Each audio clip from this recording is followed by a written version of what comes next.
Salut! Aujourd'hui, je vais vous parler des conseils de carrière de Cal Newport. C'est des idées que je trouve rassurantes et auxquelles je n'ai pas été exposé avant tard. C'est pour ça que j'ai envie de vous les partager. Cette vidéo va être un résumé d'une présentation qu'a donnée Cal Newport en 2012 et dont je vous mets le lien dans la description. Dans cette présentation, il structure son argument en deux parties bien distinctes.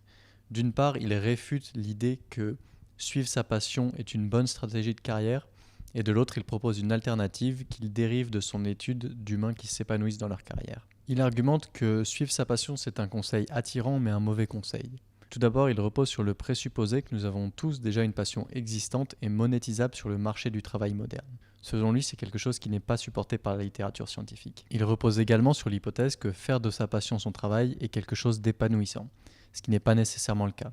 C'est différent de faire quelque chose pour soi ou de le faire pour un employeur. L'alternative que Cal Newport propose est la suivante.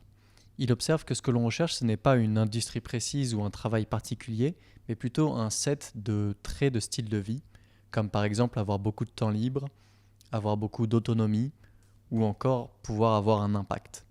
Il observe également que les gens qui s'épanouissent passent du temps à construire des compétences rares et utiles avant de les échanger contre les traits de style de vie qu'ils recherchent.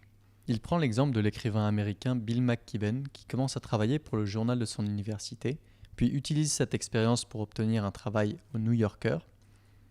Pendant tout ce temps, il aiguise ses compétences. Puis, juste au moment où il commence à être reconnu, il quitte le New Yorker, part s'installer dans une cabane dans les bois où il y écrira des livres sur l'environnement. Dans ce cas précis, la compétence rare et utile qu'a développée Bill McKibben est la capacité d'écrire, de bien écrire. Et il l'a échangé contre beaucoup d'autonomie et la possibilité d'avoir un impact en écrivant des livres sur l'environnement. Je trouve ça rassurant. Ça fait à peu près 10 ans que je construis des compétences autour de l'informatique, mais je me demande souvent si je ne serais pas plus heureux en étant menuisier ou bijoutier par exemple. Donc cette idée que ce que l'on recherche, ce n'est pas un travail particulier, c'est quelque chose qui me rassure.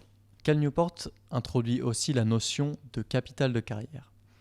Il dit que lorsque l'on travaille dans une industrie, on accumule des relations, des compétences et de la crédibilité qui constituent un capital qu'on peut ensuite utiliser comme levier pour acquérir ce que l'on souhaite. Donc dans mon cas, passer de l'informatique où j'ai du capital de carrière à la bijouterie où je n'ai pas de capital de carrière, ce serait une mauvaise décision stratégique. La présentation se termine par une session de questions-réponses et 2 réponses ont attiré mon attention.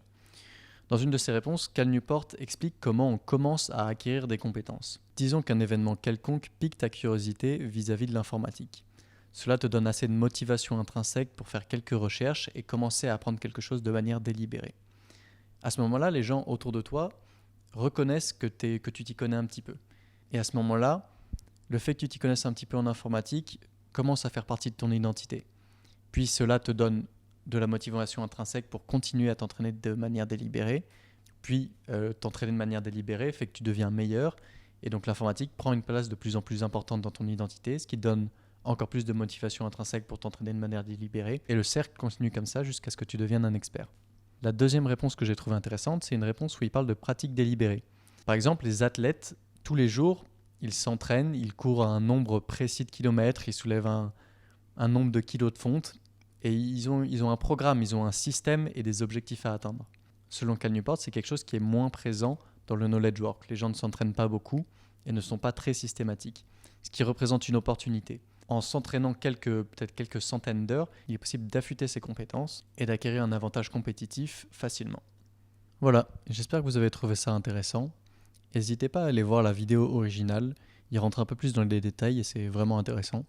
En tout cas, moi, ça m'a fait changer mon rapport au travail et ma stratégie de carrière, en plus de me rassurer. N'hésitez pas à vous abonner et merci d'avoir regardé cette vidéo.